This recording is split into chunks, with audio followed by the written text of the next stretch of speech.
Hey everyone, and welcome to today's Explainer. You know, if you spend any time at all studying financial markets, you've probably figured out that the absolute holy grail of investing is, well, finding that perfect balance in your portfolio, right? You want the rock-solid stability of those massive, established corporations? Sure. But you also want a piece of that explosive growth potential that smaller, more agile companies offer. But honestly, achieving that mix without taking on way too much risk or accidentally capping your upside, it's incredibly tough. So today we're going to unpack a really fascinating financial tool that's specifically designed to essentially force that exact kind of balance. Let's dive right in and demystify the Nifty 500 Multicap 50-25-25 Index. Okay, so here's our quick roadmap for today. First up, we'll look at the diversification dilemma. Then, we'll formally meet the Multicap Index. After that, we'll break down the 50-25-25 formula, take a look at breaking down the sectors, and finally, go inside the rebalancing act. Let's kick things off with Section 1, the diversification dilemma and the problem with top-heavy indices. So, I really want you to think about this question for a second. How do you perfectly balance a stock portfolio? Seriously, how? Because when you go out and buy a broad market index, you might kind of assume you're getting a nice, equal piece of every company in that market. But the reality? Oh, it's quite different. The fundamental challenge for us as investors is actually getting broad market exposure without a few absolute corporate giants totally overpowering the rest of your portfolio. Honestly, it's almost comical how easily a traditional index gets completely hijacked by just a handful of megacaps. I mean, if those few companies dominate the whole thing, are you really diversified? Are you just heavily invested in those specific heavyweights? To get this, think about the structural divide in how these indices are actually built. On a standard market cap index, companies are weighted by their total free float market capitalization. Simply put, the bigger the company, the bigger its slice of the pie. So if a few tech or banking giants grow massively, they just eat up more and more space, making the index incredibly top-heavy. On the flip side, a target weight index completely changes the game. It caps and assigns fixed percentage weights to different segments of the market.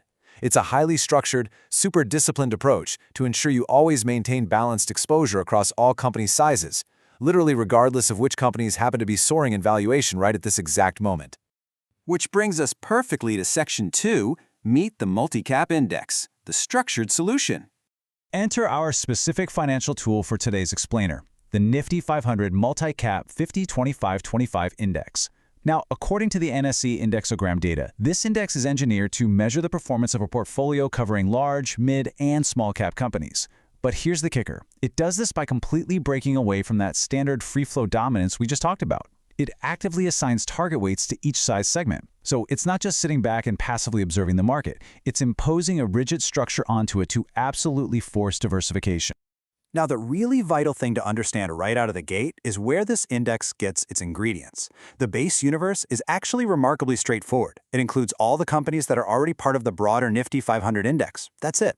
It doesn't go searching for obscure, unlisted equities or anything like that. It literally takes the exact same 500 stocks that make up the standard parent Nifty 500 universe at any point in time. The magic here isn't in which companies it selects, but rather how much of each company it decides to hold. All right, let's look at how it does that in Section 3, the 50-25-25 formula explained, a strict recipe for balance. Okay, so here is the absolute core of the entire strategy. Instead of letting those massive, large-cap stocks take up, say, 70 or 80% of the index, which, let's be real, they naturally would based purely on their sheer size, this index forces a strict ratio. It allocates exactly 50% to large-cap stocks, the Nifty 100. This means your massive, heavy hitters, companies like HDFC Bank and Reliance Industries, have their collective influence strictly capped right here at half the pie. Then it allocates exactly 25% to mid-cap stocks, the Nifty Midcap 150. And finally, it forces an equal 25% exposure to small-cap stocks, the Nifty Small Cap 250. Think about that for a second. Fully half of the index's total weight is fiercely dedicated to the mid and small cap segments. This guarantees that those potentially high-growth, really agile companies actually have a significant, unignorable impact on the portfolio's overall performance. But we do need to look just one layer deeper here. Inside those rigid 50, 25, and 25% buckets, how are the individual stocks actually sorted? Well, within the respective segments, the underlying stocks are still weighted based on their free float market capitalization. So, within that 50% large cap bucket, a banking giant is still going to hold more weight than a smaller large cap company. It's essentially a hybrid approach, right? You have these strict target weights at the macro level to guarantee broad exposure, and then traditional free float weighting at the micro level to reflect the actual reality of the market within those specific size categories. So let's see how that plays out in Section 4, breaking down the sectors, where the money goes. Whenever you apply a totally new weighting methodology to 500 stocks, it's going to drastically shift the balance of industrial power within the index. We need to look at the real heavy hitters, the industries that naturally rise to the top and dominate this specific balanced mix based on the latest NSE data. And here's what we find. Even with those strict caps actively pushing money down the market cap ladder, financial services remains the undeniable titan here. It commands nearly 30% of the entire index, 29.65% to be exact, and that's driven largely by top constituents like HDFC Bank and ICICI Bank. After that, though, the drop-off is incredibly steep. Capital goods comes in a super distant second at just 9.13%, followed closely by healthcare at 8.65%. So what does this tell you as an investor? Well, it tells you that while the index perfectly balances company size, your actual sector exposure is still heavily skewed toward the financial industry. And that is a vital distinction to make when you're analyzing what actually drives the performance of this index. Now let's pause for a quick second on a fundamental metric, 2479. This is the price to earnings, or PE, ratio of the Nifty 500 Multicap 50-25-25 index as of the reporting date. If you're familiar, the PE ratio gives you a really quick snapshot of the valuation of the combined 500 companies sitting in this specific proportion. Basically, it tells you exactly how much investors are willing to pay per rupee of earnings. In the context of a broad market index that actually forces the heavy inclusion of mid and small cap stocks, a PE of roughly 24.8 serves as a really critical baseline for you when evaluating the growth expectations that are currently priced into this structured portfolio. Moving on to our final piece, Section 5, Inside the Rebalancing Act, Fixing the Drift. To truly understand rebalancing, you have to understand the arch nemesis of a fixed-weight index, and that is price drift. Okay, imagine on day one, small caps make up exactly 25% of the index. Perfect, right? But then, over the next 2 months, small cap stocks go on this massive bull run, while large caps just stay completely flat.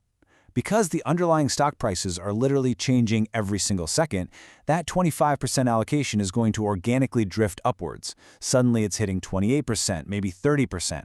Basically, the recipe gets completely ruined by the reality of a constantly moving market. So to combat this drift, the index employs a very strict two-step maintenance process. Step 1 is the semi-annual reconstitution.